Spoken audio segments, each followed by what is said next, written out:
Okay. Oh, I see it. Okay. Where? Come on, refresh. Refresh.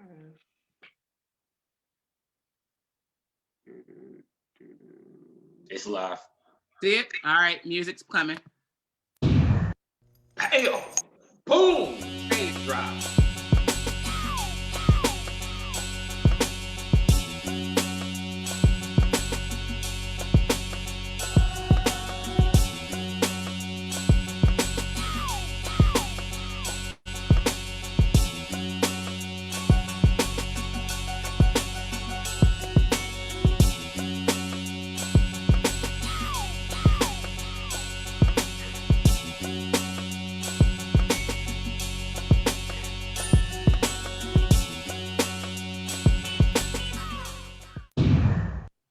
Hey, what's up, y'all? This is your girl Dizzy, and welcome to another episode of What You Got to Say. Of course, I got my crazy co-host in the building today. What's up, Tyrone, Greggory? You already know what it is. Gang, gang. Let's get it. All right, and what's up, Mr. Cabana Blaq? What's up, everybody? Super excited. Feeling blessed on a sunshiny day. I'm that dude. He's feeling really good, y'all. It's a nice day.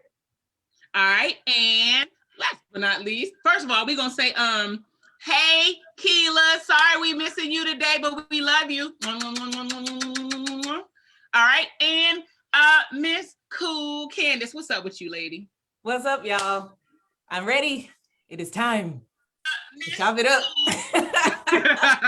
I see that you have brought a guest with you today. So what's up with your guest, boo? I have. So I would like to introduce to you a very, very important family member of mine. He has been an inspiration to many near and far. He is an activist. He has an extensive resume. He is a master teacher. He is also a mentor. He always supports urban and minority education. He has achieved his degrees, because there's an S on the end because it's multiple. He got his bachelor's as an HBCU grad from the infamous Tougaloo. He has received his master's from, what school was that? He got his business administration as a concentration in public admin in education, and he is currently a doctoral student at Marymount University. So we will address him today as Dr. Thompson, because he is like that amazing person. Is just like, look, if I got a question, I'm like, hey, let me call Brandon.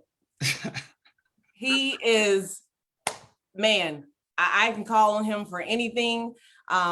He is always an activist in his community. He is always working with children for the betterment of their education. He wants everyone to succeed in their own light and find their own lane and be great members of society. So in addition to doing that in his personal time, he also has chosen to be one of the most also sophisticated and super and certified shimmying members of the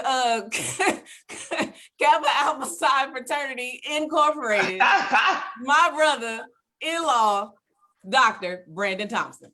Yeah. Woohoo! What's up, people? How are you guys doing? I am one of the great educators who have taken on this task. Thank you, Candice, for allowing me to come on the show with you guys.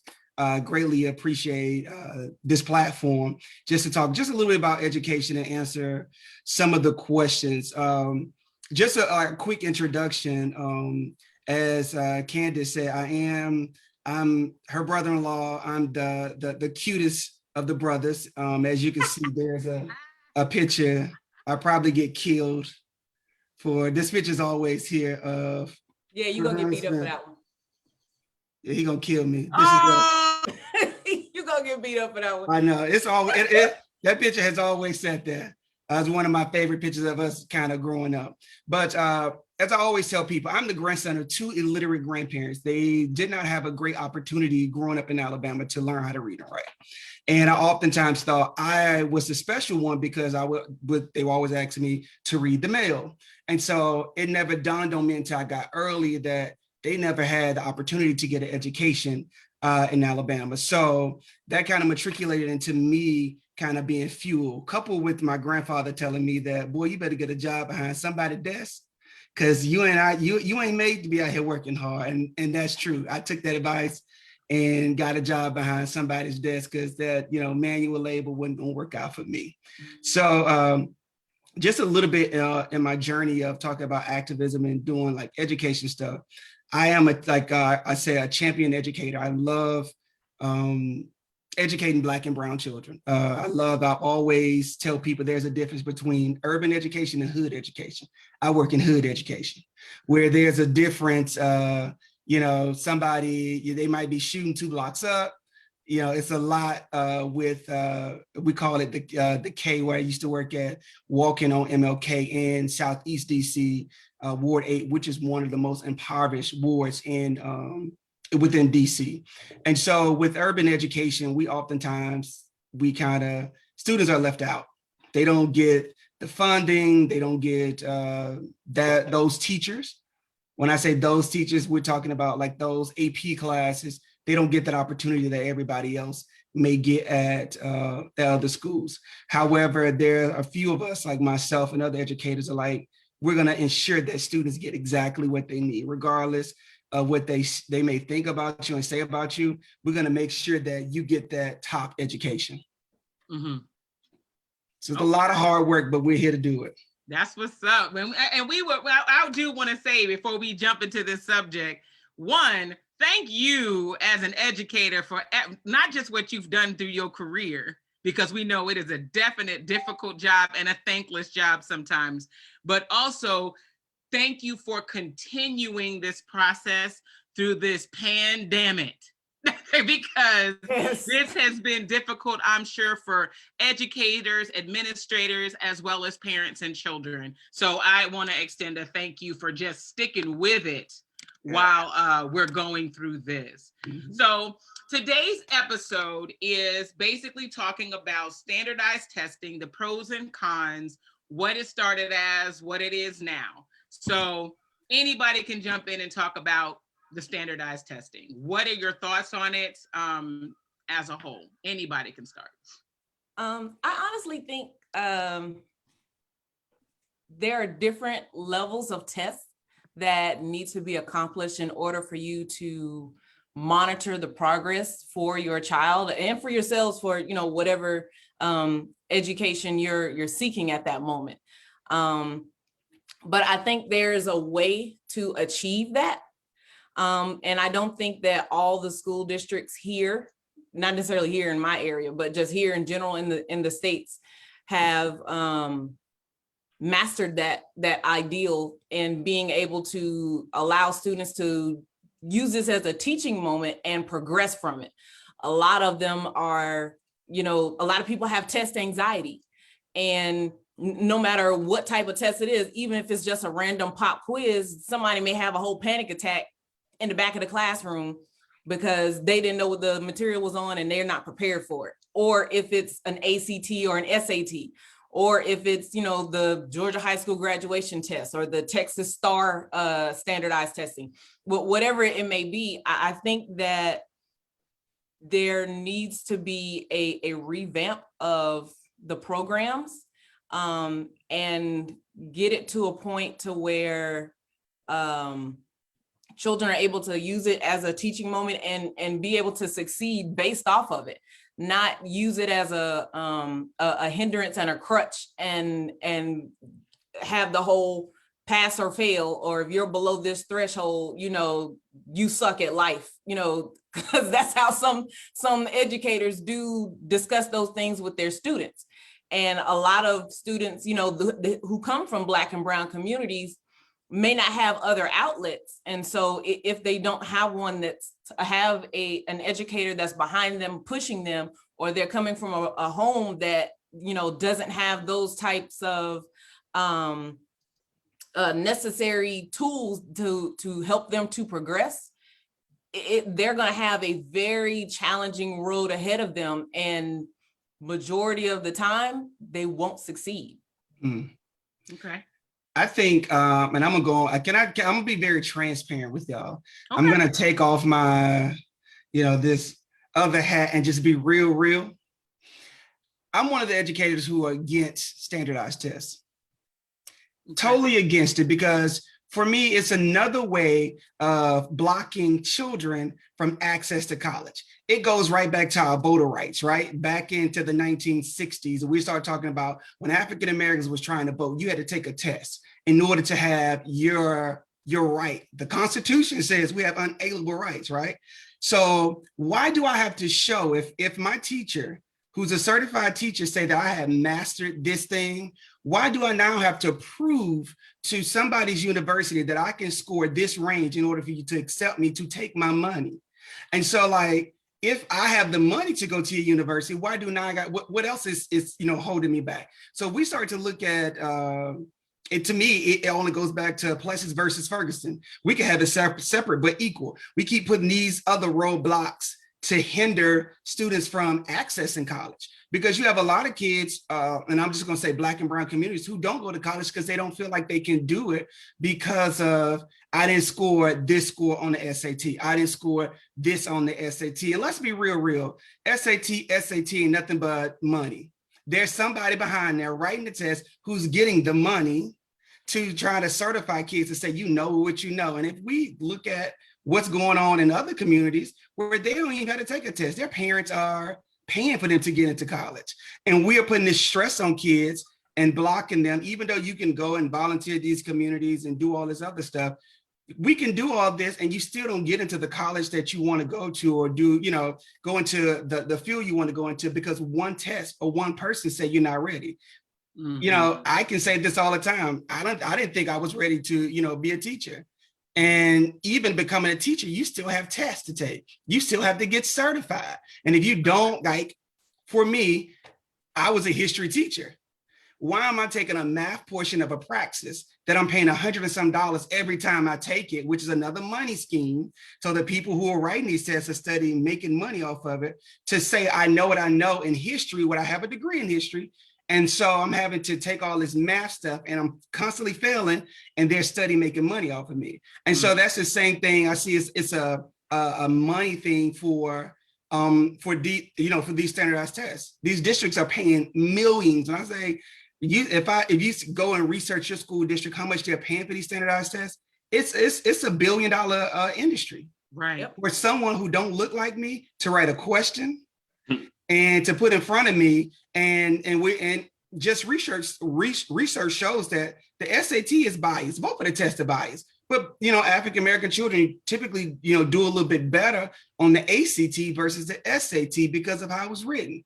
Mm-hmm. And so, like, it's still a money game of I can be a straight A student, but on your standard to go to Yale and Harvard, if I don't have these scores, I can't get in. Why? It's a way of you keeping me out. Right. I like what you said too. And once again, thank you for being on the show, Brandon. And I'm glad you said that as an educator, and I'm glad you took that hat off and said it real, as you said, because it's a comparison test.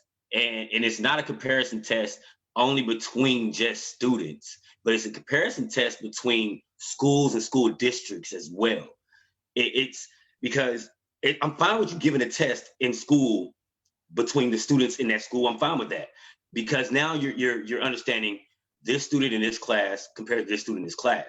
So that way a teacher can understand, okay, the level of their students, how to help this student come up in that class. But if you're comparing this school district, but this school has this much funding and this school has this much funding, you're not comparing anything then at that level. You're comparing funding at that point, like Brandon was saying. Mm-hmm. So if this student from this neighborhood wants to go to Harvard, and this student from this neighborhood wants to go to Harvard, but this school has this much money and this much for scholarships, and this school doesn't have that much money for that, who's going to get the scholarship for that school? You know, let's dig a little deep and talk about the red tape behind it, because you start talking about politics, and I started teaching in Jackson, Mississippi. So everybody who was lived in the Jackson area lived in an apartment. They're not paying property taxes. Right across the street in Madison County, the mayor and stuff won't allow them to build apartments. Everybody that owns a home, they're paying taxes, and the taxes are going back to the school. And so they have the state-of-the-art theater. They can afford a drama teacher. They can afford a band teacher. They can afford all of this stuff compared to across the street where, they're not paying as much, in taxes. The schools are falling apart. Which also goes back to when you go to these colleges, they're going to say, well, what type of extracurricular activities have you done to be able to be in this fine arts program? Mm-hmm. Right. I look at all of that, and that's what I'm saying. So these standardized testing and all this stuff, all of that feeds into that. It's crazy. I like I'm saying, I think it's necessary, but no, some tests are necessary, not all. And like Greg was saying, when you look at the extracurricular activities that they have in the schools that are in certain communities versus others, you can definitely see the difference in education as well. You can see the difference in the school textbooks and what the desks look like, in the curriculum that the students are actually learning from the teachers, and the supplies that they actually have in the classrooms the students are able to use. I can take my kids for example, the school district that we were in before we bought our home, all throughout the school year, the beginning of the school year, everybody has that long list. Hey, the teacher needs you to bring in these certain school supplies, bring these many crayons, markers, red pens, glue sticks, and whatever else, notebook paper. They have a whole list of it. Everybody does that. But in that school district, before we moved, throughout the school year, they were constantly sending home notifications and letters to us. Hey, if you guys have any extra paper at home, can you send that in? Hey, can someone send in some more crayons? Can somebody send in some glue sticks? Does anybody have any extra scissors? And I'm like, we sent all this at the beginning of the school year. Where is it? What happened? Write on your kids' notebooks or whatever folders that they're supposed to be using in the spiral notepads and stuff that they were using. But where's the rest of the stuff that they're supposed to be using? At this new school where my kids are at, the list that they asked at the beginning of the school year is there, but I ain't heard shit else from them for the remainder of the school year asking for school supplies. Right. My kids have Alexa in their classrooms. One of the teachers had a baby shark. One of the teachers, her husband built a Lego, some type of mountain looking thing, and it went the whole circumference of her classroom. They have the short throw projectors that sit right in front of the TV screen, that sit right in front of the wall, and it's literally like this close, and then it's a wide pan. The other school was still using them old school projectors where you had to slide the sheet on it, and then if your teacher, she lazy, she just stick it up there and it'd be sideways. It'd be like you were trying to take notes and you looking at it sideways. That's what the old school was still using. I can definitely see the difference in funding depending on what area you are in, looking at how much property taxes are paid, or the community in that area, whether it's impoverished or not. Right. It definitely makes a difference, and that boils over to these standardized tests that they are forcing our children to take. And I don't think that it's an accurate level of where they are mentally as far as what information that they've grasped over the remainder of the school year. Right. And go ahead. We also, like with standardized tests, I oftentimes tell parents, you have rights. When it comes to your child taking a standardized test, you have rights. Parents have to speak up. And if you don't want your child to take this test, or you don't think it's an accurate depiction of your child taking this test, go and speak up and ask, can they retest? I don't think, today was the best day, because if you kind of think about, they have these kids testing for weeks, for a week at a time, the standardized test. And the test is not short. I've been, the hall monitor, the person giving the test, and you got to stand up the whole time. He's like, I can't believe we was here for 3 hours straight. Having kids, and we all think about kids sitting down for 3 hours But the first maybe 30, 45 minutes, I'm good. But after that, it's just C, bubble, like I'm tired. I'm not, it's not an accurate depiction of who I am. And we also got to think about, if we're just talking about just one general child taking the test, but we also have students who have special needs, who may have a disability, who may have accommodations. And so like my biggest fight is, are these kids getting the accommodation? Are they getting exactly what they need? Because now, if a child is already in a situation where they are in special education or they're receiving a 504 services, I'm supposed to get these accommodations. Now you want me to take this test that says I'm, the same as everybody else. And then they don't score me on like, okay, let me score him on a curve because this child has accommodation. No, they're scoring me just as though I'm a straight A student. And so when you look at that special ed kid who already know they're behind, that anxiety from that teacher, the trauma that their teacher has caused before. And I oftentimes with my staff members read this poem to them, talk about you can't be the issue. Sometimes being that teacher, you are the issue, because sometimes how you deliver the news to the child make them feel as though, oh my God, I am dumb, or I don't want to do this anymore. And so that starts very young on. When I know I'm behind, I'm steady trying to catch up. And now you give me this test and it started to tell me, that this is not working out for me. So we count a lot of kids out very early on, saying that, oh, they're not going to be this and not going to be that. And to me, these standardized tests only just, makes it worse for students with disability. And just because you have a disability does not mean, anything is wrong with you. Does not mean you cannot go to college, because I'll be the first to tell you I have a disability and have, went through college and I, like I said, in a doctoral program, I am ADD to the max. And so if I don't, properly take care of myself and make sure I take, my pill and stuff, I'm all over the place. However, a lot of teachers and stuff didn't see that at first. And so they was putting me in the slower reader group, but they didn't understand that my attention span was, I'm thinking when I get home, what am I going to eat? And this is first block. And so like a lot of teachers didn't pick up on that. And I'm thinking twice as fast as the teacher. And so like those things, parents have to advocate for their children and ask those questions of what, where is my child? How are they doing? How is this test going to benefit my child? May I say something to that as well? Right now, because I just thought about this when you said it, about the parents speaking up about, this may be not a good time. Right now, my daughter and my son are going through taking the test. My children were virtual. They were virtual and not traditional. And my daughter had to go to school for the past week to take the standardized test. And she was a virtual student for the whole school year and went to school traditional for the last week just to take the test. She has not been in front of a freaking teacher all school year. Mm-hmm. So how do they expect her to really focus in the classroom doing this test? I don't know how well she really did on this test, but I'm glad as an educator, you told me, when I get these scores back, I could actually voice my opinion saying that she could take this test over. So for those that are watching, for our listeners and our viewers, if your child was virtual and had to go traditional to take this test like mine did, please believe I will voice my opinion on this.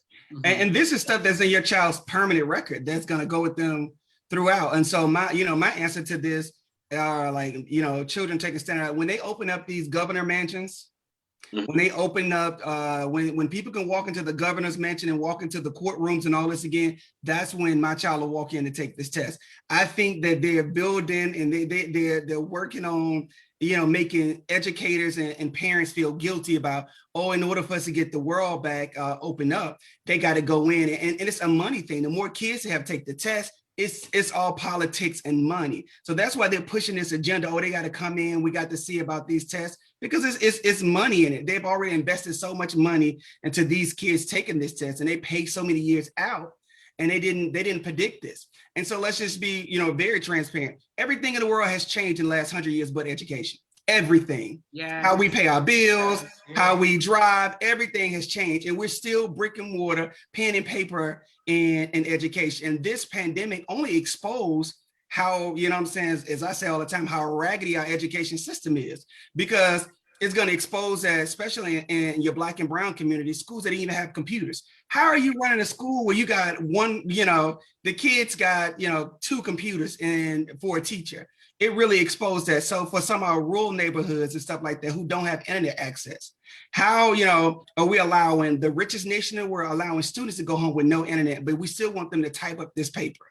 And so we still have to make sure that we have those accommodations for students. However, your governor and your senator, they're making $170,000 a year, and they're getting their money, and they have internet, and their kids they're going to these private schools, and they can afford to do that. And if their child need anything, they can supply. However, on the other end, you got a lot of single mothers out here who are barely making it, so they can't afford a computer. So why not take those tax dollars and allocate it so we can buy computers for students to take with them? We can supply them with internet access. And some school district, I will say here in DC, they supply, students, but you got some of the rural communities where kids, I've read so many articles, kids sitting in the parking lot of McDonald's to access their work. Like that's crazy. Or I've heard stories where they got one computer, so the older sibling is allowing the younger child to do their work first, and then they're late in turning in work because they only have one computer, and the school didn't supply them with anything.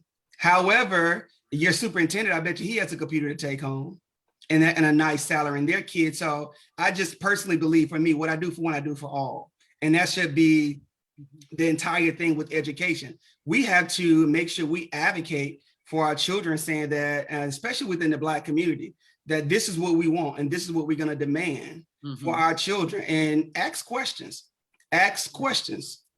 Right. I think I agree totally about you have to be an advocate for your child. Right. Because they don't know what they need. They don't forecast that stuff. I do feel that a lot of parents were more vocal once the pandemic hit. Like, I think the parents have been telling these teachers, we don't have internet, so we go to the library. My child does their stuff at the library, or my child's doing their assignments on their phone, or my child, you know what I mean? I think that they were informing the school system administrators about these things, but I really think it came back as a slap in the face to them when this pandemic hit. I have to give props to our school district, because the city of Hampton, they did their damn thing when this pandemic hit. They were like, look, before everybody, I think 5th grade and up had already been issued Chromebooks for school, but they were like, so what are we going to do for these kids that are K through 4? What are we going to do if they're going to be virtual? So I don't know where they pulled this money from, or what grant or whatever they did, but they ended up getting Chromebooks for all of the children in the city of Hampton in order for them to still be able. So my daughter is virtual schooling on a Chromebook, just like her brother is. They also coordinated with the local internet company that if you have financial, you're strapped financially, take this, call Cox. And I think you were getting internet service for like $10 a month as long as the pandemic was going on. And in the back of my head, I was like, why did it take you a pandemic to make a deal with the cable company to get decreased internet for people who can't afford, and to afford basic internet, and so, the funding is there, the possibility is there, the ability is there. It's just, they were I feel they were forced into a corner to make a decision, because then because the outcome of the success of these children academically is tied to them financially. So they're like, if I don't do something right, then we're going to lose money. Maybe not school year 2020, 2021, but 21, 22 is going to look bad for us because we didn't provide what we needed for our children. On standardized testing, I am not someone who necessarily wants to get rid of standardized testing. I think that it does need to be altered. It needs to be changed. It needs to be altered. And I'm going to tell you, for this one, I haven't really done the research, so I really don't know how it should be changed. I feel that when I was going through school, you teach me what I got to learn, I keep it in my brain long enough to kick it out on this test. If I'm not interested in it, I'll keep it enough to throw it back out on this test to get this grade, right? Then when it comes for the exams and the CSAs and all of that stuff, you know, you had kind of like that cram session with your teachers where the teachers would teach to the test. All right, I'm cramming all of this information. All right, so let me spit out this input. Okay, A, C, B, D, da, da, da, da, da, da. I can tell you now that as an adult, there are several things that I had to learn through school I have never had to access again in my life, and that is data dumped out of my life. And I only retain what is of interest and is necessary to me. And I think that's fine as an adult, but my concern of not doing some sort of testing or evaluation of children prior to moving them to the next grade, it's kind of like, I know in high school that I had several friends that was in high school with me. They asses should not have been in high school with me. You shouldn't have been. How did you make it this far? You can barely read. You can't read very well. You can't write very well. Your math is horrible. How did you make it here? And you have not, you don't have the fundamentals.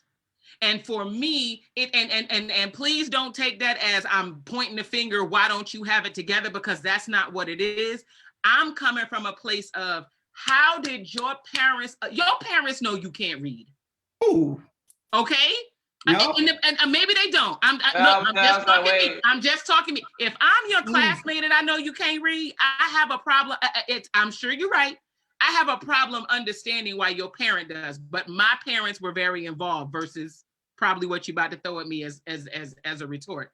But my thing is, hold on, let me finish because it's my first time talking. No, I just want to make sure before you go to him that I get a chance too. Yeah. But my thing is, I don't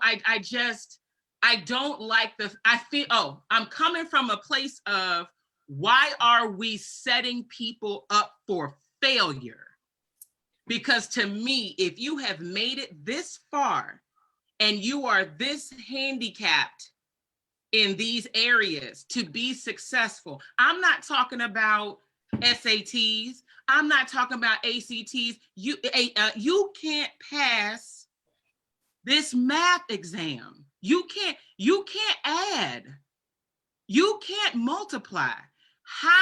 Who allowed you to skate and get this far? And then I worry, what's going to happen when you go out into the real world and have to function? Because these people, all the way from first kindergarten to the 12th grade, failed you. Every single one of them. Every single one of them. And so that is my concern. If you snatch testing away, I feel that can occur more. If you don't you got to give them something. But I'm not saying it's what we got now, but something I feel has to be in place. I'm sorry. Go ahead, Cabana. Well, let him finish to say. I just want to make sure I get it, because I've been listening like we're taking it in. I just want to make sure I get an opportunity before we like jump too far, and then y'all be like, well, wow, we talked about that last. Okay, so go ahead and finish, Brandon, to that point, and then I'll jump in, because I know you want to tag onto that. I would say that there's two responses with that. One, I when it comes to like standardized testing, a thing, a sense of saying that this is the score that gets you into a college, I disagree with that. I do think there should be some type of something so we can ensure that students are on grade level, that they are getting actually what they need. But to say the end all be all that this one test is going to determine the rest of your future, if you're going to become a nurse or a doctor or a lawyer, or get into school, I disagree with that, because there's other factors of I work and I do this and I do that, so I may not be the best test taker, but I am, on report card, I am this type of student. Right. What, like, going back to what you're saying of students who are just passed along, that is a systemic problem within the United States. You go back to No Child Left Behind. Yeah. We go back to so many different policies where, you know, the previous Secretary of Education had never had any experience at being a janitor at a school cafeteria, later craft, like crossing guard, nothing. She had no, I was more qualified to be Secretary of Education than she was. But the biggest point is we have teachers who are in place who are not properly trained. So you have TFA and all these other programs where they go to these other areas and they get these teachers and they put them in this program and they go through this crash course of how to work with urban education. And they come and they don't understand why little, you know, Hakeem is standing up in the back of the classroom, or why he's, you know, where every time he talks, he's using his hand and how he expresses himself. So the first thing they think is, oh, okay, we're just gonna, you know, he's sitting down today, he's quiet. You have two types of students who get by like that. You have the quiet, behaved students who just sit there and don't do nothing and are very respectful, and teachers just pass them on through because they're a good kid.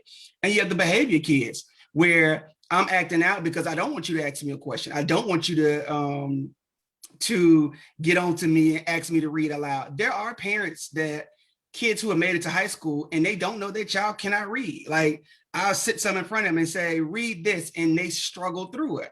And so as I tell all parents that you're your child's first teacher. The teacher is there just to facilitate a lesson. So you're the first teacher of teaching them how to read and teaching them what does this say and helping them along. Mm-hmm. That's the first part. And then when it comes to the teacher should pick up on some of the teachers have to be trained properly when it comes to culturally response education instead of these Common Core. So Common Core say this is the one standard you're teaching and everybody got to hit this standard and everybody got to know this. It's impossible for me with all these different learners in my classroom for everybody to get on this one standard. It's impossible. Right. I can't do that. I may be good, but I ain't that dang on good. But with a culturally responsive teacher, I understand that this student over here may be a kinesthetic learner. So this student over here may be a visual learner. This student right here had to act it out for them. And so you're hitting on and you're collecting certain different parts of data. So you may not be the best at standing up and expressing, you know, verbally, but you can write a beautiful essay. This student may be very good at PowerPoints and you make me a PowerPoint. But being able to do that as a teacher and recognize how to get the best out of your students comes from their training. And so we start to look at who's teaching our kids. A lot of times they don't look like us. They don't represent us. And it's very few, as we say, like male teachers now. It's very few because of all the standards that they're having to go through. Because a lot of people now say, I don't want to teach because I got to get certified. I got to do this. I got to do it. You know, it's so many things on this little $40,000 salary you want to give me. You still want me to do all of this. So people just like, nah, I'm not doing that. And so we have to look at education as a whole and start with one, paying teachers more because, you know, they're going to go above and beyond. But two, making sure that you have the proper interventions, because every school should have like an intervention system where if this kid is constantly tardy, or this kid is constantly late, this is, you know, most schools have an interventionist there or somebody who to pick up and test that kid to figure out why, you know, he's not scoring, because we do we call benchmark tests after each quarter. So if you're not hitting that benchmark, that's the time the interventionist supposed to step in and say, hey, let me look at their scores. Let me talk to them. Let me contact the parents. Let me ask these questions. Because it may be something as a lot of times when we don't recognize this, you have a lot of students who sit at a board who can't see. They need glasses. Come on. They need glasses and they cannot. And I always say this, I can't, if without my glasses, I can't hear anything. It goes hand in hand. I can't see, I can't hear. And so like, that's absolutely right. It's the quick little thing of getting them glasses and watching them squint, like sitting at the board. So those are the things that teachers got to pick up on and the interventions got to ask those questions. Or I had a student who were in my classroom. When I was a teacher, I didn't know she was deaf. They was talking about the auto tone for a student to be, it's like 25 decibels, something like that. This student was only hearing at 3. Wow. And so it took me to recognize that I moved the student chair and her grades started going down. I'm questioning like, something is not right. That every time that, you know, I moved her seat, when she was sitting by this one student, she was an AB student.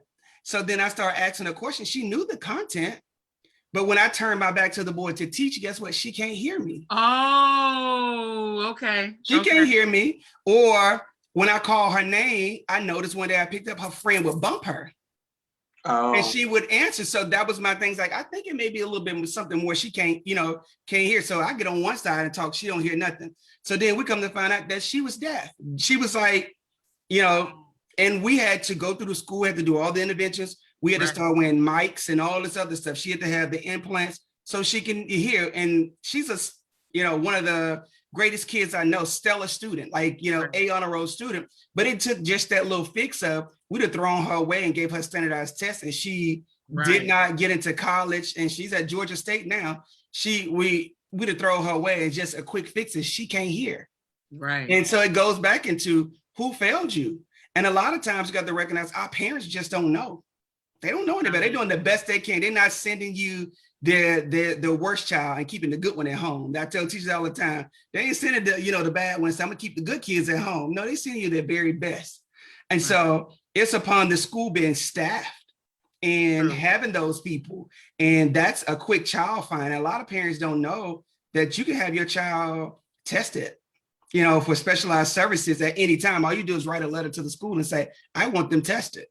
And a lot of parents don't know that. And so talk about the accommodations that your student can get all the way through college and for the rest of their life with a 504 IEP because of, not hearing or whatever type of disability is. But we're so prideful. Oh, ain't nothing wrong with him. Ain't nothing wrong with her. They just a little bad.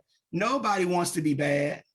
No kid just really acts out. It's something there that's causing that behavior. So we have to do our part of asking the school.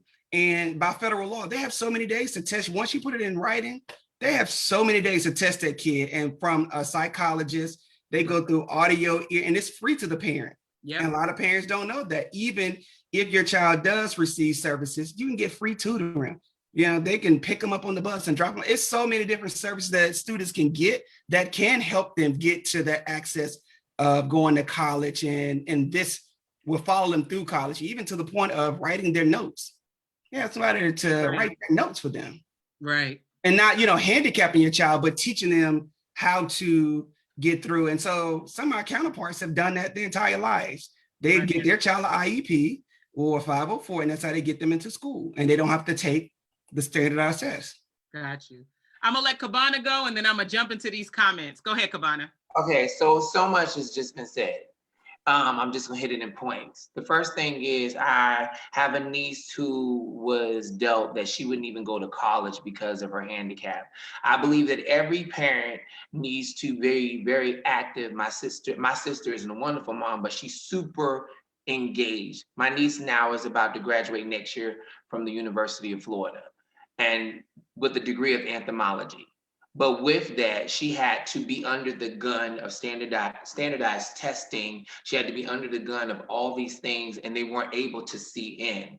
I believe that, of course, our education system has created loopholes for corruption. My thoughts have always been the reason why I've loved being a preschool teacher and not going to higher education is because in preschool, they allow us to have quality over quantity. We're able to have smaller numbers, we're able to engage with the students, and we're testing them on their level and not their situation or their surroundings or where they come from. And even furthermore, me being a preschool teacher, I was given so many tools, so many workshops, so many trainings that I had to go to, places that they would send me for the weekend. And I was at LaSalle Avenue in the hood, with them. And they was like, you still got to do this training because everyone, just like they said, no one gets left behind. Everyone in education, all the teachers had to have this. And I think that's the problem too. A lot of the people that are teachers are not meant to be teachers. You're doing it because you need a job. And that's something that we have allowed to be a loophole in the education system, that we're not interviewing and we're not properly taking the time to find out these people that are getting degrees, are they getting degrees because they just need an easy job? Because sometimes the degree of education is more attractive. You can see yourself having a home. You can see yourself getting married. You build around the major, but the minor is that you don't want to be in it majorly to teach the kids. So, children is more than just going to McDonald's and doing customer service. It's actually building someone's mindset. I also think that, standardized testing has always been put in place for racist behavior to live and rule. It makes everyone say in that moment, on that day, that all the students are coming together to take the test. Because I remember being like, damn, I'm gonna be so embarrassed if I don't do good, because people are bragging about if they did good, if they didn't do good. And it's like that moment, all that tension comes in. But why does it come in when people that create this test, they already know culturally certain places are not affected enough to actually pass it 100%.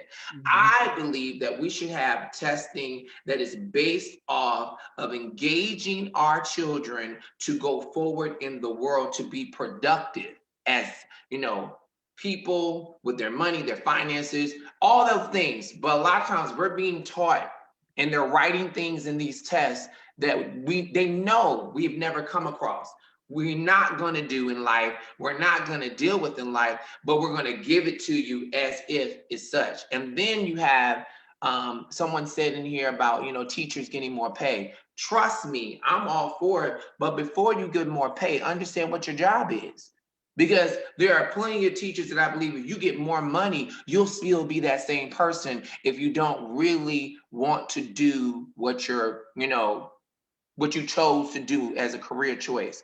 Teaching is kind of something very much different. Like, I'll say it, being a police officer, there's certain jobs where there is a decision that you're making that is for the greater good.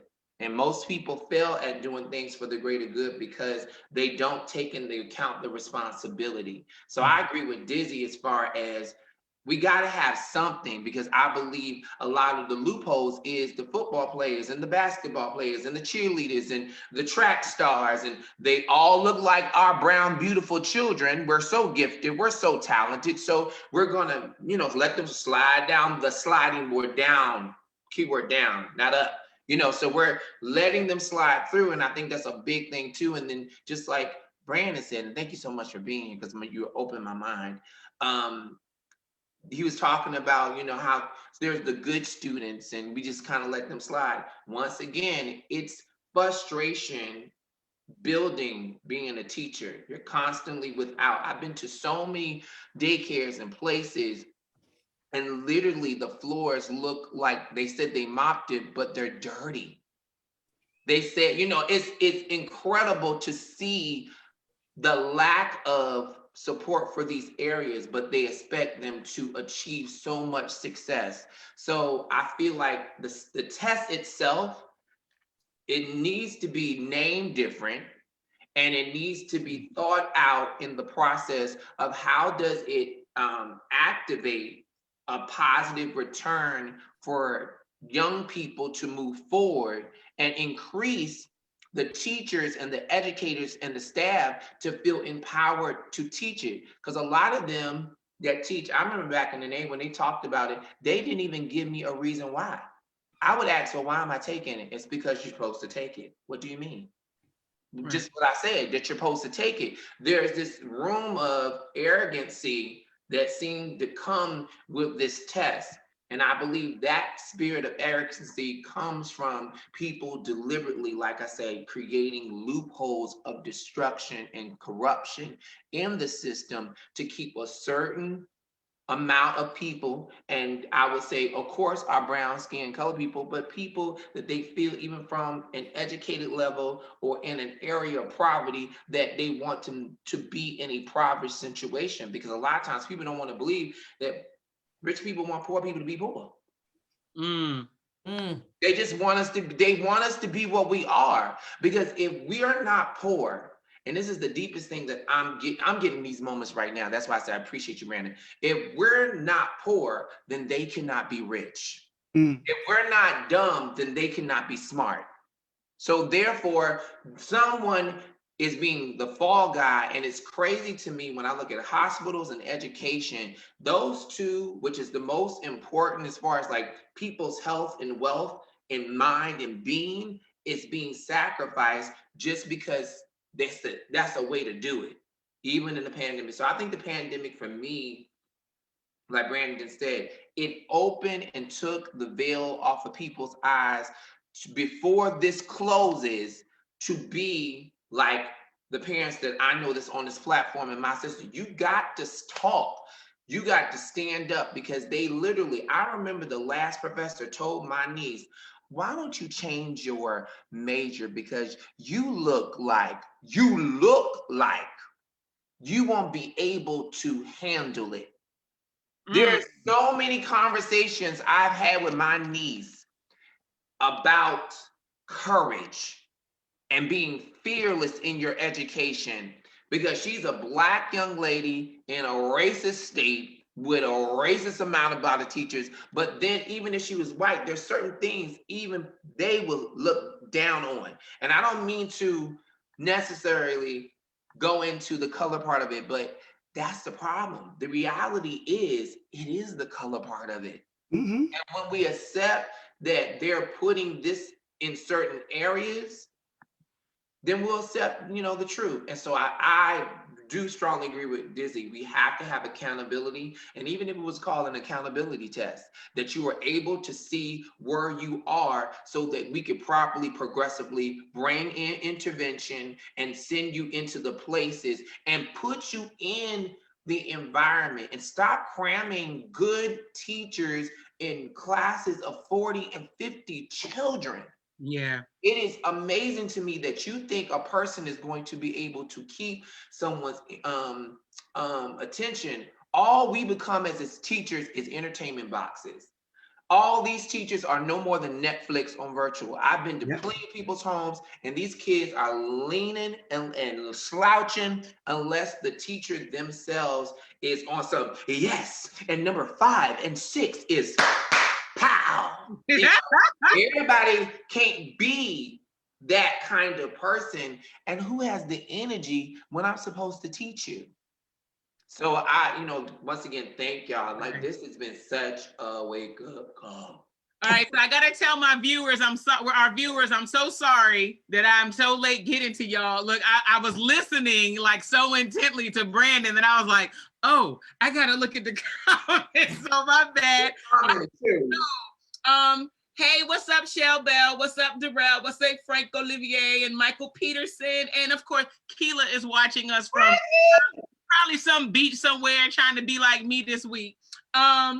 All right, so one of the things Lance says, instead of spending money in certain places, this is definitely an area where we need to make education easily accessible for the school systems in order for all students to succeed.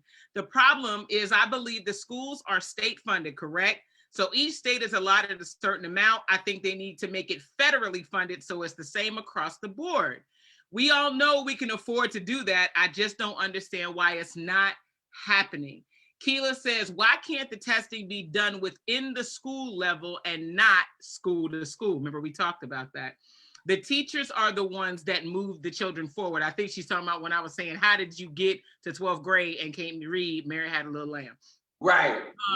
Testing is put in place for a reason. You can see where a person is at, what their strengths and weaknesses are, so that they can figure out ways to help develop you. That was Lance.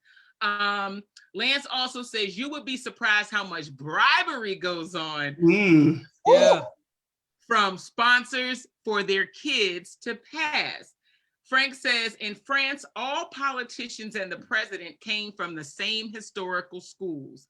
The president is trying to close it and have another type of people in politics.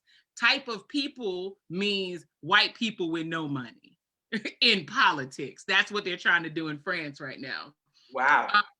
Sam was replying to Lance, And she says, unfortunately, this does not work for a lot of neurodivergent kids, and the way they test is set to prepare them for capitalism. Mm. So no damn child gets left behind.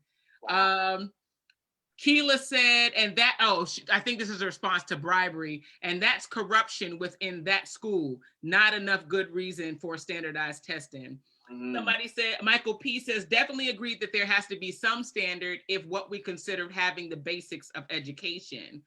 But my question would be, who gets to set that standard? Because when you look at where America is on the totem pole for the rest of the world, you got some states that are up there. They have these Ivy League colleges and they can get there. But you have some of these impoverished areas that are pulling down the rest of the rest of us.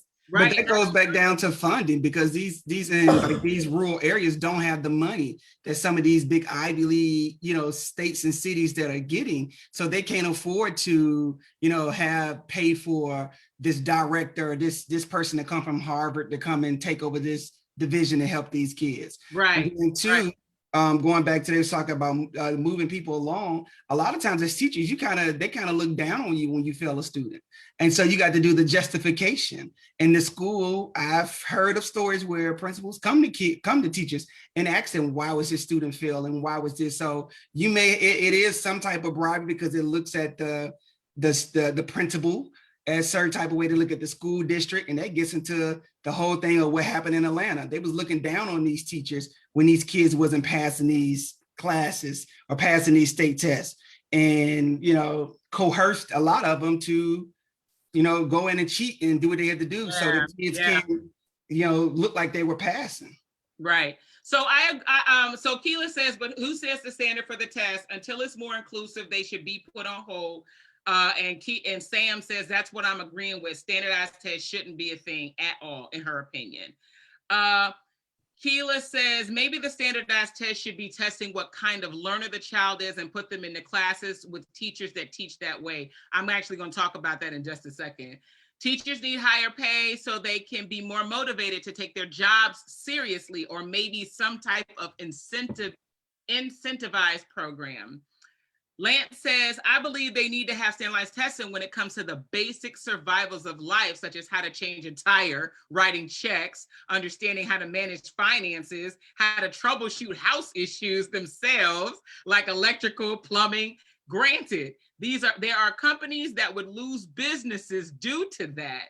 However, just small examples of things to make life easier, I had to learn from experience and trial and error. I just want to say that in my day, this was called electives. Mm-hmm. You chose to take that class, and then your parent can teach you the same thing if they know it. But there was electives, and a lot of the electives I know that I took in high school are not available to children anymore. Janae Bird says, hey, Janae, probably don't even teach that anymore. I remember having home economics and shop class in middle school. Me too. And Frank wrote something in French. He's talking about the testing. He wanted to know what the testing was for voting in the United States. I'll let you know, Frank Olivier. Let's see, I already saw that one. The problem with is that education has become a competition instead of being elevation. I like that. It's not the same. Right. And then Maurice Hill, what's up, Maurice from Maurice Hull? That's how our homeboy from the Down by 7 podcast. He said, these people have manipulated the poor and minorities for years. We are smart individuals with the ability to be just as productive as those who don't look like us. So check this out. So we had a conversation way earlier in the in our podcast career, and we were talking about education systems that are different. Are we behind? Basically, is the United States behind? And after we sat and kind of talked about the different forms of education, the way that other countries do education, I think the overall consensus was, hell yeah, the United States is behind. So we had this whole little conversation about how the American, like you said, 100 years and our education system hasn't changed. Yeah, because education system was built to create people to work in factories. Sit still, listen to orders, and do as I say, not as I do. That's basically what you're being taught. Push this button, make sure that comes out, have enough problem solving skills to say that didn't come out right and stop the machine. That's basically what you're being taught to do, right? So I have always, and I think even since we've been here, my husband has always said, when our children go to college, they're going back to Europe. They're not doing college here. And I even feel like if if I was back in Europe, my children would not be even going to a Department of Defense school on the base. My children would be going to school off base. So the way that, and I lived in Germany, just in case y'all don't know that, I lived in Germany for an extended amount of time, and their school system, so, and I'm going to compact it, and there's tests, but it's not standardized tests that we do here. So way different than ours. Right, it's very different than ours. So basically, children ages 3 to 6 can attend kindergarten. And after that, school is basically a compulsory school between 9 and 10 for 9 or 10 years. Ages 1 to 4 attend elementary and primary school, which is called Grundschule. And then after 4th grade, there's 2 years of an orientation or testing phase where students are separated according to their academic ability and the wishes of their families. And then you have 3 different types of secondary schools that you can attend. One is called a Hauptschule, and that's for grades 5 to 9. It teaches the same subjects as the other 2 schools. It is a slower pace with vocational oriented courses. It leads to part-time enrollment in vocational schools combined with apprenticeships training until the age of 18. The Realschule is grades 5 to 10 and leads it's part-time vocational schools and also higher vocational schools. And children can get higher academic achievement in this school. A gymnasium leads to a diploma, which is called like an Abitur, and it prepares students for university study or dual academic and vocational credits. The curricula differs from school to school, but generally include German, math, computer science, physics, chemistry, biology, geography, art, music, philosophy, civics, social studies, and foreign language. And then they get, at the end of the 12th grade, they take the Abitur, which is basically the diploma that they get at the end. And then there's a Gesamtschule, which is a comprehensive school. It's only found in some states. It takes the place of the other 2 schools that I just talked about, enrolls children of all levels through the 5th through the 10th grade. So that kind of sounds like our function. Students who satisfactorily complete the Gesamt through the 9th grade receive a certificate, but they don't receive a diploma. It's like you finish school, but you don't get this diploma. And then after that, there's a part-time academic study apprenticeship that you can do after that called the Berufsschule. So for me, this makes perfect sense. I think that these teachers do, I think they're trained better, that's my opinion, to read these students. Just like you said, I know that I have, let's say 25 children in my class, and I know how all of them can learn, basically, but I don't have the time nor the resources to teach all 25 of y'all in the way you need to be taught. So since you've made that realization, what has Europe done, Germany done? All right, if you don't feel this child is going to be successful in college, and the parent knows he not going to Hampton University, baby. He's not going there, but he's hella good with his hands, and he fixed the ATV out in the back all by himself. You already know that child's talent, what their interest is, what they're talented in. Engage and let him go be successful in that. Stop letting, because everybody's not meant to go to college and get the degree and be whatever, because half of our asses ain't working in our degree any damn way. But you know what I'm saying? But Come through. yeah, we're not working in it. We're not working in it. Mhm. And it's so funny because, you know, in my previous job, I had a lot of early college students come through that worked in my old facility, and they just felt that, you know, I gotta go to college, I gotta get this degree, and I gotta go work. And I'm like, let me tell you something. Your mom and daddy might be mad at me, but if that's not what you want to do, you better come up with a plan to do something. But college might not be for you. Whatever degree you get in, I mean, get it, it's fine, but you may not work in it. You know, and I was working for years in a job, you know, for child and youth development. I like working with children. It's fine. That has never been a love of mine, for real, for real. It's never been my love. My bachelor's degree is in criminal justice. It had nothing to do with children. I don't have one child development class on my transcript, none. But I have a master's in business administration. Now I'm working in that. This is like Years later, way after the daggone fact. You know what I'm saying? So yeah. I think Germany's got it down pat. There's still a test. Like, you got to still show me you can read, you can write, you can do basics. You know what I'm saying? But I mean, even if the top is like, can you at least do algebra? That's basic problem solving. Cool. Then we don't care if you know geometry. We don't care if you know algebra 2. We don't care if you know trig. We don't care if you know physics. We don't care. Because you want to go to this school, this is your interest, this is what you want, your family's on board, then go be successful over there. Stop train tracking people. It goes all the way back to economics and money. So the biggest college is the biggest scheme.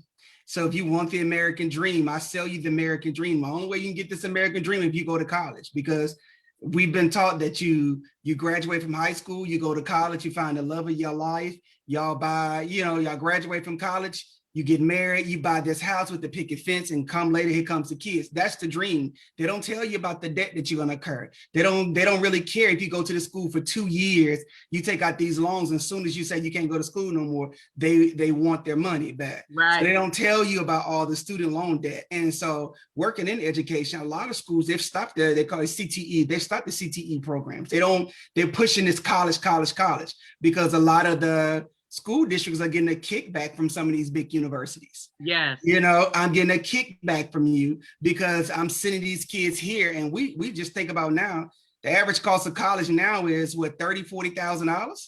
And so parents don't have that, and parents will go in debt when their child come and say they want to go to college, and, you know, parents will feel guilty, you know, they take out all these loans, and then, you know, little boo-boo, he didn't do good in high school. You know he's not gonna go. You put him on a college campus, you done took out all these loans, you done got all this stuff for them to go to school and all this other stuff. In the last 2 semesters, you know they didn't do well in high school. So let me do this. Let's go to this community college, and then you do here, then we'll transfer over. But don't waste your time and money. And parents got to know their kids and say, this ain't for you. It ain't, you know, let's try something else. And so we have a lot of kids who are hands-on, project-based learning, who love to do stuff, but we turn them away and say, you got to go sit in the classroom in order to learn how to do all this other stuff to get to this job where you can go straight to the workforce and make more money than I do, because I'm gonna come out of college with $30,000, $40,000 in debt. You have no debt. You have the opportunity to buy a house, and you're already making $30,000. And so having that mindset of teaching kids that is fine. But the bigger thing is, I tell this to all the people, we're 200 years behind. African Americans are 200 years behind. Like, we didn't learn how to read and write. We're already 200 years behind. So we're still trying to play the game of catch up. So by the time we even get to the ideal of, we're trying to say, because the best thing with SALT is go to college. We're doing that, but we're coming out without a job and all this debt. So sometimes it's best to weigh your options. Because I said, if I know what I know now, I probably did another route before going straight into college, because all these degrees only equal student loan debt. How much debt you got? Right. Exactly. Is the biggest pimp ever, I'm telling you. Yeah, was one thing you were saying, and we've told some people this as well. Even if you're not exactly sure what you want to do when you get to college, because that's another thing that people do, because once they graduate high school, they know, okay, I got to go to college, but I don't know what I want my degree to be in, but I know I got to go to college. So at this point, you're going to college and you wasting money, you wasting time. So if nothing else, go to a community college where you can take your base classes. So you're knocking out your English, you're knocking out your math, you're knocking out your social studies. You know, those are the basic classes that you're gonna have to take at that Ivy League school anyway. But they're just gonna charge you an extra $5,000 to $10,000 in order to take it. So at this point, at least you've knocked that course out. You know, all right, I'm done with that part. Now, by the time I finish those, I probably got a better idea of actually what I want to do with my life or what I want to do after I graduate. So at this point, I don't have an extra $5,000 to $10,000 in debt. I might have paid a few thousand, maybe one or two, in order to knock those out. And at this point, you're able to learn a trade at the same time. So if you are able to work and go to school at the same time, because some people can't do both, some people do. But for those who can, you're working, so you're adding work experience on top of your education. That makes you more marketable once you do graduate and you are ready to actually join the official workforce and put on your suit and tie and go sit in somebody's office. At this point, you're ahead of the power curve from those people who did go to the four-year college, who may have already known what they wanted to do, but they got that extra 30 to 40 G's in the hole. Right. So we got Frank Olivier saying, when it comes to talking about education, please make sure that we are talking about passion and love before talking about money. And I agree with that, Frank. I will tell you this. I feel, and this is just my personal opinion, I'm not talking on behalf of the United States of America. I don't think the Education Center or even the entity of the United States of America teaches you to follow your passion. Come on. They don't teach you to do that. They don't teach you to do that. I think that if you talk to middle-aged individuals now and ask them, are they working in their passion? They will probably tell you no. And the thing holding them back from jumping directly into the passion is money. It's money. Somebody might have been like, I want to be, and I'm not knocking any jobs, I promise. I have a friend. No, actually, I'm not knocking her. I'm calling her on her shit right now. I have a friend of mine who is very successful in IT in Germany. She is a computer scientist in Germany. You know what her passion is? Marine biology. I said, that don't even mix. You can't even take the computer in the water. What is wrong with you? You know what I'm saying? But she knew it was a secure financial decision to go into that field. But every time she got a day off, weekend, holiday, whatever, she is diving somewhere. Like, I'm jealous of her. She's like, oh, I'm like, oh, where you at? I'm deep sea diving in, Egypt. What? Who does this? That's your passion. Take the leap. Just go do that. That's what you love. I'm not gonna call her name, but happy birthday, by the way. Happy birthday, by the way. Happy birthday to her, by the way. But it's just crazy. And even myself, I'm the same person. I know that all of the jobs that I have had, except for one, have not been my passion at all, including the one I have right now. None are my passion. None of them. The jobs that I have right now.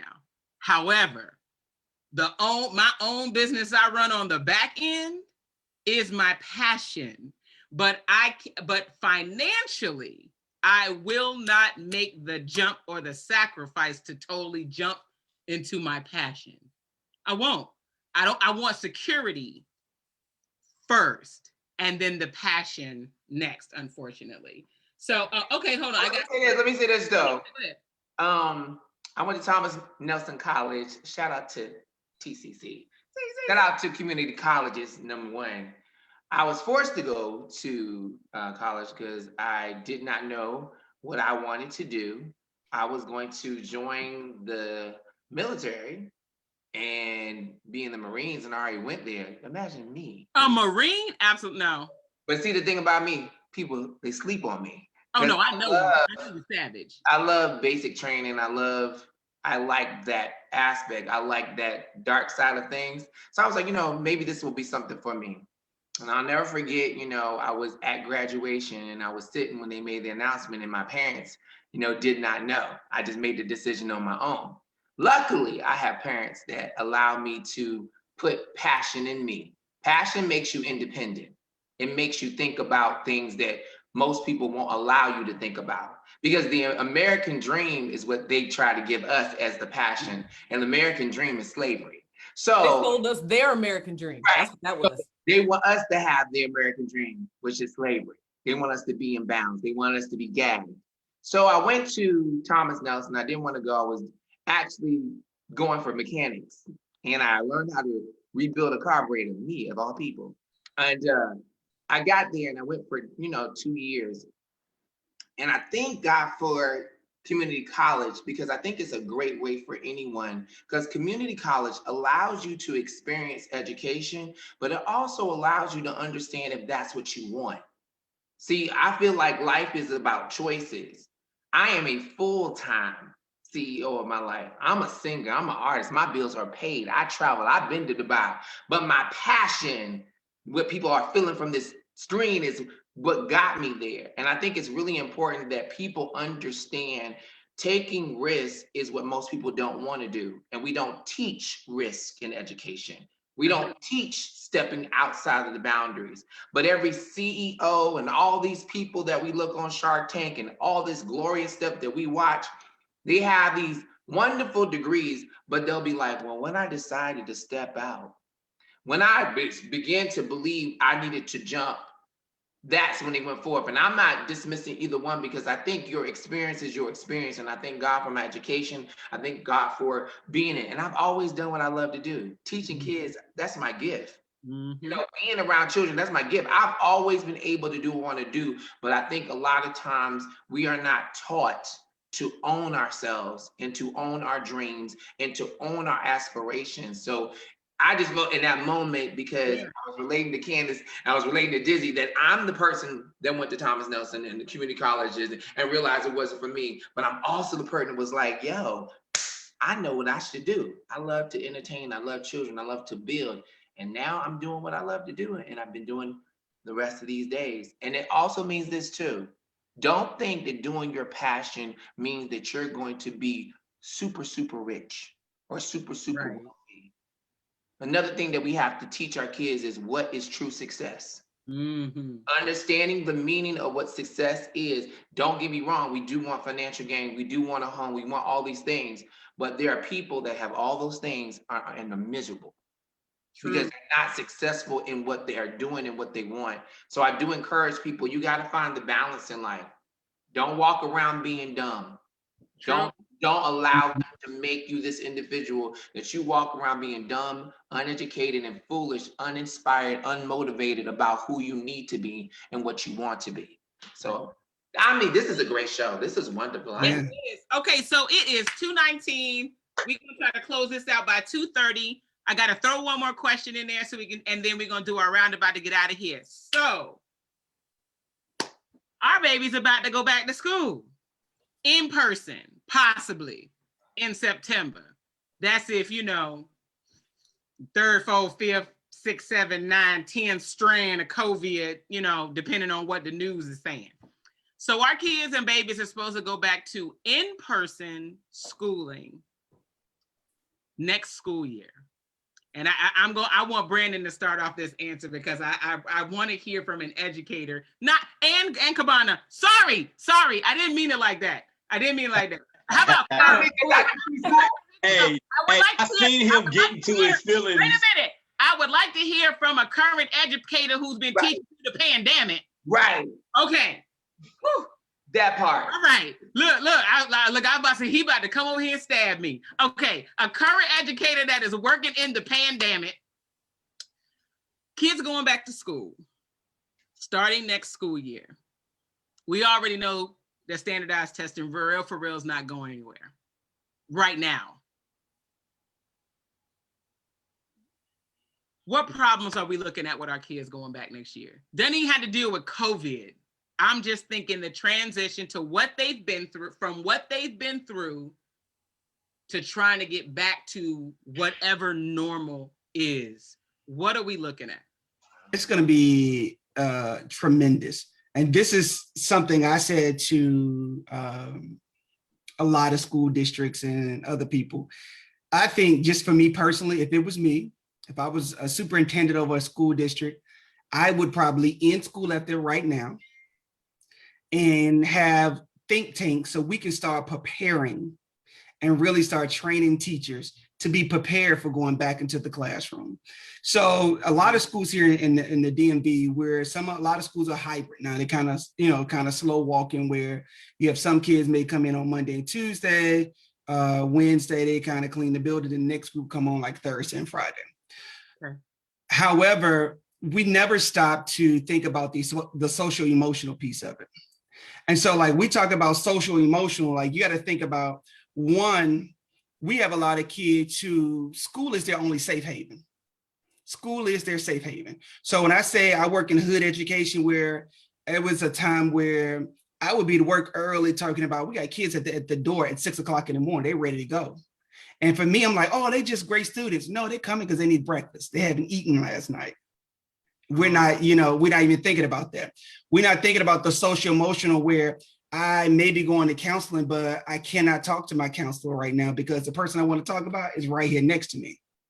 And so that type of trauma that they're kind of going through right now, because sometimes the abuser is the parent, or the abuser may be the brother or sister. So I'm stuck in the house with them all day now. So now I got to come out of this situation and going back to a regular, going into school uniform, along with people telling me rules and regulations. We've got to look at the school climate and culture. You got kids who start in school kindergarten virtually. So they don't even understand what school looks like. They don't even understand what a building and all this other stuff. So you still got to go back and try to teach them the basics of coming to school and what does school really mean. And then we also got to check the social emotional of the teachers, because you got a lot of teachers who are teaching their class and then they're still teaching their own child at home. And so you think about, they're going stir crazy trying to do both. Hold on, wait a minute, let's, kind of get this going. I think that school districts should, they're gonna have to hire more school counselors, more therapists, not only for students, but teachers too. Because as educators, and I'm a school administrator, you never know what's going on in a teacher household, because the same trauma that students are going through, that teachers are maybe going through too, because they may have to take care of parents. It seems like we're getting a phone call every other day of somebody parent, passing, or even just with the trauma of just neighborhood beef here in DC, where people are just, shoot, they don't have nothing else to do but shoot and kill each other. So that traumatic experience, I live in this neighborhood and I have to hear the music and the shots and all this all day. And now I have to, try to transition back into being this student of sitting down and, working all day. So it's going to be a huge gamut of social and emotional. Another thing is affordability. Can parents really afford now to send their kids back to school? Do they have the money? Because you got a lot of parents who were laid off, who don't have can they afford to get a school uniform? These small things that many of us take for granted. I go get my kid, run them to the mall and grab them something and they're ready to go to school. You have some parents who are going to struggle in that aspect of, getting them up and back to school and getting them going. And so we have to do. Kids grew 2 to 3 sizes during the pandemic. Exactly. Where they were in a size 7 and then a size 10. Ma'am and sir, my child was not taller than me when we went on this pandemic. He was wearing a size 10 shoe. He is now taller than me in an 11 and a half. And I was like, what in the hell? My child, my other one, my kindergartner, she is 6. She need a whole new wardrobe. Mm-hmm. Because I don't know, look, They not eating with their school stomachs. They eating with their summertime stomachs. Mhm. And they got taller and thicker and I'm just like, Jesus. Like we saved because not having to buy extensive school wardrobe, but I'm gonna have to re-spend it now because everybody needs a whole. They both need a wardrobe. So you're right about that. And so, like, yeah, think about, yeah, all of that's gonna, come all back together, and like the school districts have to have a plan. You got a lot of school districts who are just, well, maybe we'll do this. You have to have a plan. You have to hear this. You have to hear all aspects of it. And so, for me, the recommendation would be, I will open up the schools, like coming back, but I will go for a hybrid model first to kind of slow walk it in, to kind of get everybody back into it, because parents are going to need, a little assistance of getting them up, getting back into their routine of going to school.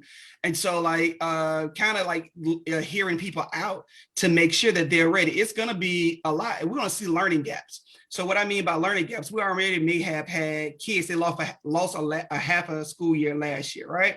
And so come back in, we want them to be in the next grade. We already know a lot of these kids haven't done work. So now they're going to the next grade or haven't turned on the computer, because I've heard stories where we have people say such and such ain't logged in the last 50 days. They haven't done this and they haven't done this. So you think about, now it's time to send this child to the next grade when they haven't logged in. The learning gaps that we're going to see, because you missed all of 7th grade. Now you're in the 8th grade. And so you've lost all that research phase of learning how to do this and identify and critical thinking and analytical reasoning. You lost that whole school year. So you're behind a year and a half. And now I'm trying to teach you new content. It's almost trying to teach you how to multiply. And I never taught you how to add and subtract. It's impossible. And so we're going to see huge learning gaps. So we already recognize it. Then we, on top of it, we add a standardized test to it. It's going to be like, what the hell happened? Because they've lost a year and a half of school. And that's across the board. Everybody has. And so we have to kind of slow walk. And I say, yeah, give an assessment to kind of see where they are, to see if we can get them back into, back to where they were supposed to be. But parents have to be realistic too, and understand, as a parent, I didn't do my part. I didn't really monitor them with checking online. I saw them at the computer, because I've had, parents tell me, oh, they was on the computer. I'm like, but what were they doing on the computer? So parents got to be honest too and say, well, I didn't do my part. So that means you may have to stay back a year. You may have to, because I don't want you to go on to this next, grade, and you're going to struggle from here on out to get out of high school because you never learn these basics. So there's a lot of work. When I say social and emotional, it's going to be a lot of work. Social workers, counselors, to ensure that kids are, in the mindset. On top of, we ain't talking about the traumatic experiences that has happened since they've been out of school. We're not talking about what happened at the Capitol, because we got kids here in DC. They was like, we pass that every day. This is my neighborhood that they're doing this in, or the protests that are going on, or just seeing a Black man on the ground calling for his mama as some police officer kneel on his neck. Now the kids got to come back to school where they have their white counterparts who are their teachers or their classmates, or, these police officers that are in school. What traumatic experience will that, trigger with them going back? And our school district's ready to talk about this going back, because it's been on the news every day. Right. This is what's been said every day. Are they ready for that? Because it's going to open up a can of worms where kids are no longer listening to the teacher. Oh, she white, I ain't listening to her. It's those conversations that parents have to have with their, with their kids. And then training these teachers that are coming back, that you got to talk about your tone and your inflection when you're talking to kids. All of this is going to be very huge, because a lot of kids are going to be triggered just by my teacher's white, and now I got to listen to her. So it's a huge can that's going to be open. And as I tell all parents, you just got to listen, ask questions, ask every day when your kids go back to school. What you learned today? Tell me this, tell me that. Who is this person? What did this teacher say? Why did you think this? And allow a space where your kids can say, they can come and ask you anything and you don't judge them off of it. Because a lot of kids don't come because they kind of feel judged. They're not honest with their parents because they're, that I didn't log into class. I get it. You didn't log in class today. You overslept. Okay, so how can we get better at this? Because we all have done it. We've all have had a day where it's like, I'm turning this computer on, but I ain't listening to nothing they're saying. We've all been in those meetings. but letting them know that's human, but we still have that responsibility for you to do better as a student. I want you to, be the very best that you can be. And so we're going to have to take a moment and just dial back. We're not going to be able to jump back in and say, oh, let's do this, let's do that. Dial back and allow the kids at their own pace to kind of get back acclimated to going to school, because it's going to be crazy. I agree. All right, so last input, we're gonna do the roundabout. Tyrone, Greggory. Once again, Brandon, thank you for being here. You kind of stole my thunder, brother. No, I'm just playing. But you said one key factor. You said one key factor, the emotional awareness that we're gonna have with this school year coming up, because I don't think a lot of parents understand the depression that their students have went through this past school year and a half. They lost their friends. School was a social club, if you will, for their children. And I look at my children as well, because my children were elementary and going into middle school. I have a 5th grader that went to 6th grade and a 4th grader went to 5th grade, but they lost their friends. Now, granted, my kids are like peanut butter and jelly, but they lost their friends outside of them. And now they're going to go back into that environment where they're going to have their friends every day. They're going to goof off a little bit. They're going to goof off a lot, and that doesn't mean they're a behavioral problem in class. They have their friends back. And some of these teachers aren't going to be ready for kids to be talking too much in class. But guess what? They haven't seen their friends. They're going to talk too much in class. It's just going to be a thing, period. Yeah. Because they have been at home being forced recluses, period.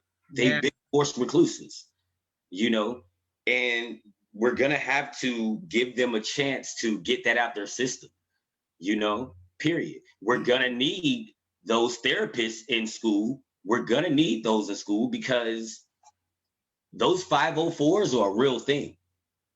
Yeah. Those 504s are a real thing, because the teachers are going to have to actually really fully pay attention to the learning curves of these students, because of the fact that these students have not been in class.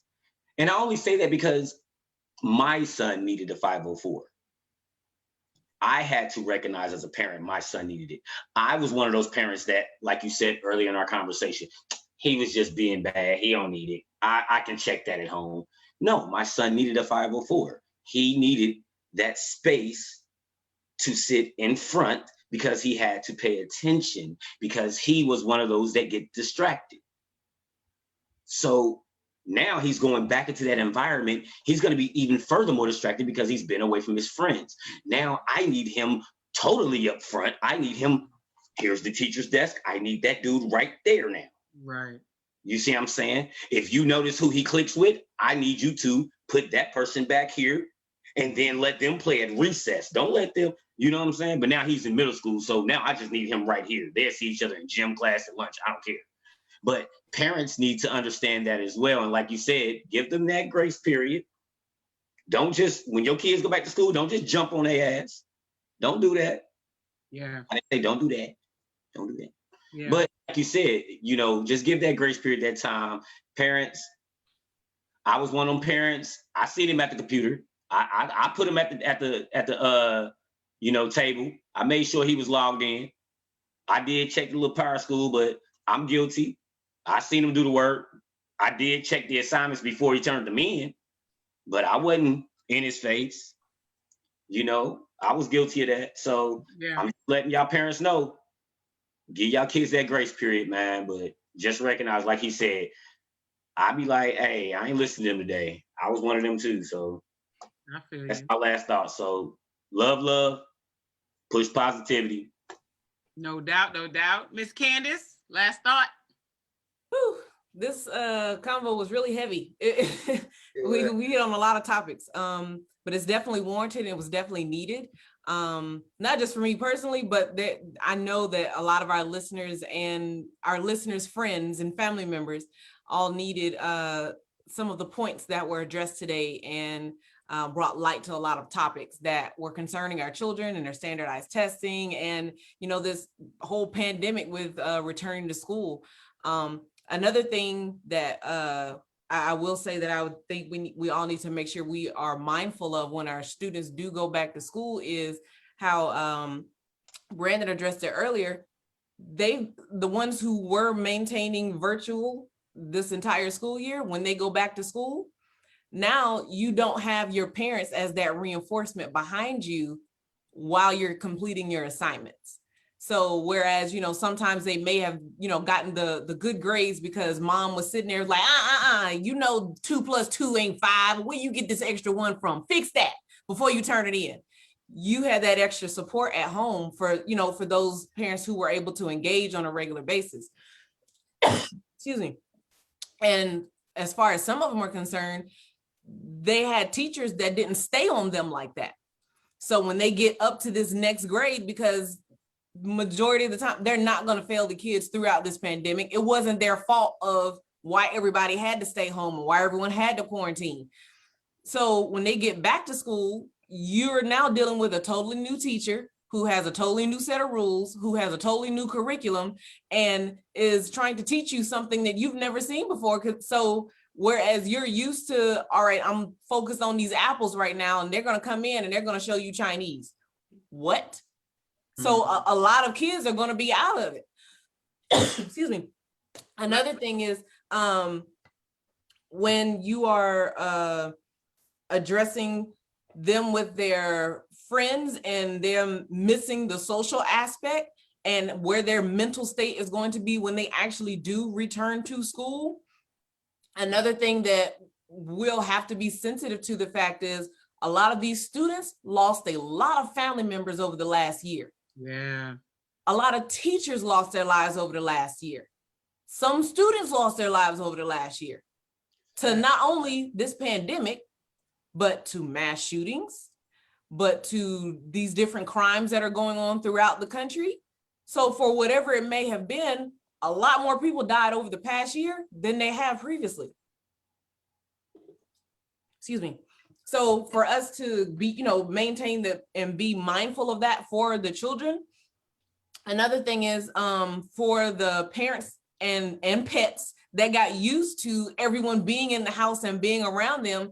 Some people needed that extra energy. They needed that extra space from their family members to, help boost them up and, not be depressed all the time, because some people internalize it and process it differently. Mm-hmm. So for the ones who needed space, they're ready to go. They're ready to get out and go do something different. But for the ones that needed that time and they needed that extra comfort and that extra love and those extra hugs and that extra, just special time, even if it was just looking over an assignment, those kids were looking forward to their parents sitting right next to them. And so now you may have separation anxiety when some of these kids go back to school because they're used to being underneath their mom or underneath their big sister that, could help break it down for them so that they could actually understand it, because the teacher didn't understand that I didn't get it the way she taught it. But my sister, because she's already been through it, she knew she could break it down for me. She could help me out. And now I got to go back to school and face these bullies again. Or now I got to go back to school and listen to this teacher who already don't know me and who's already going to count me out. Right. So, there's a whole lot of variables in there with this next school year coming up. And I think it's warranted. I think the children need it. They need that social aspect. They need to, have that camaraderie with their friends and build those relationships, and to get that extra push in education that they may or may not have been getting at home. But it's definitely going to be a challenge next year for everybody involved. Agreed. Even small things like people sitting in traffic. The school traffic was way down this year. I could get to work in a whole lot quicker time than I could with the buses and everybody trying to get their kid to school or whatever, or folks trying to get to work. So there's a lot to unpack, and there's a lot to be cognizant of, and to make sure that everybody is patient with everyone else. We are all human, and none of you motherfuckers perfect. None of y'all. Nope. None of y'all. So we all have things to work on. Hopefully, you know, people chose to work on themselves during this time frame. Even if you just chose to sleep and get rest that you normally don't get, you need it. Go to sleep. Turn your phone on Do Not Disturb. True that. Because it helps. But like I said, just for next year, it's going to be a learning curve. It's going to be difficult for some to grasp and for some to prepare for. But we're here. We're in it now. All we can do is try and push forward and keep moving. In the meantime, still a pandemic. Wash your hands. Wash your mask, because y'all need to do that too. Because some of them, women, we got makeup and lipstick and all that on the inside of the mask. You can wash it, and we don't need to smell you. So brush your teeth and wash your ass, because I don't need to smell out of that. True that. Yes. Mr. KB. First of all, thank you, Brandon, again. Frank Olivier, I love you. He's loving my song, Everyday People. He tell me every day, and I appreciate you. I'm gonna make sure I have something special for you as far as music. I will say these couple things. In a very perfect world, this is just my personal opinion. For everybody be anyway. Because you know sometimes you have to put it out there. Disclaimers. One, we are not ready at all. We are going to be a very hot mess, a messy hot mess, and it's because I believe that change doesn't come easy, even when change forces itself as a present. Change is here as a gift for us, and we refuse to accept it. And I believe, you know, before we look at the kids who are the victims, the kids are not the persons that are the thieves and the robbers, but they are the victims. We have to get back to what I used to love, the PTA, and even make it more exaggerated and evolved. I think before the school system even starts, we need to have a meeting, and not just a group of big masses. It needs to be cut in sections and grades where parents and teachers and staff come together. There needs to be a roundhouse meeting discussion of finding out with therapists there and people to intervene to have a discussion. Because to be honest, we are all, you know, definitely dropping the ball some way, some form, because it's just too much mental devastation going on. And no one, adults don't even act right going out in public now. So, you know, the kids are just going to feel even more free in their decisions. And when people become numb, they become disrespectful. A lot of the kids are just numb now. It's a routine for them. So there's going to be room for me for a lot of disrespect. And I think that is where we're going to have huge problems, because they're not understanding how to navigate the lines of their reality and death and racism and all the things that have happened. And the lines of, you still have to respect your educators and your teachers. And you cannot look at them just based off of their color, because irregardless, not every teacher is going to be Black just because you're Black. Not every teacher is going to be Asian because you're going to be Asian. They're going to be what they are. And that's where you have to look at the intention of the heart. And that's the thing. Change has come, and we have a heart problem. We just don't have like a regular problem. We got the problem that you don't see, but you can feel.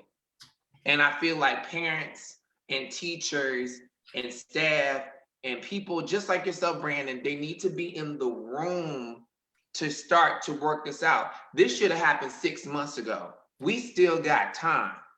We still got time. But the thing about it is, I think that until we see that and recognize that the people that are responsible, because parents, you're supposed to be the teachers, and you should understand now how hard the job is, but you don't. And teachers, you're supposed to understand the parents in the sense of the things that they have to navigate and manipulate, but most times you don't. And I think until we have that conversation, the kids, excuse my French, are in a shithole. Yeah. Because they're kids. They're not here to navigate as adults, because if that's the case, they would have graduated already and we wouldn't have this conversation. Yeah. We're having this conversation because the worlds of parenting and teaching and leadership are not making this circle. And for me, this conversation just kind of opened my mind to say is, in a perfect world, before all the kids went back, the people that are the leaders of our children in those three categories start to come together and have some conversation and be willing to test out some things. Some things won't work, but if you're willing to see if something works, then all you can do is fail. And failure is no more than something didn't work out, so try another way. Mhm. So today for me, my aha, I'm not a parent. I was a teacher, but my job is to figure out how to open the doors for communication for each entity to talk. And I hope today anybody who's watching, you're getting it and we start to walk towards that, because by the time the kids do come back in school, it is going to be a psych ward, because you're dealing with not the education, you're dealing with the different mindsets, and people are going to diagnose them wrong and they're just going to graduate them, because don't nobody want to get fussed at, nobody wants to get cussed out, nobody wants to get fought, nobody wants to deal because they're already broken. So we have to deal with the brokenness first, and I feel like it's so weird to talk about that in education, but it's actually the truth. Right. That's the part that I think we're not receiving and accepting. But if we get more people, I say it again, Brandon, thank you so much, to come in and just have this dialogue and help us, we can actually come together like this. And I think our children will do great. Outside of that, you only get one life to live. You better live it. YOLO. And you better have fun while you're doing it, and be kind. Just be kind. That. So I don't have much, because I think I said everything that I needed to say about standardized testing and so on in the show. I will say this, again, another thank you to Mr. Brandon Thompson for joining us today. Your input and insight was amazing. We will definitely have you back on the show again to discuss some things with us.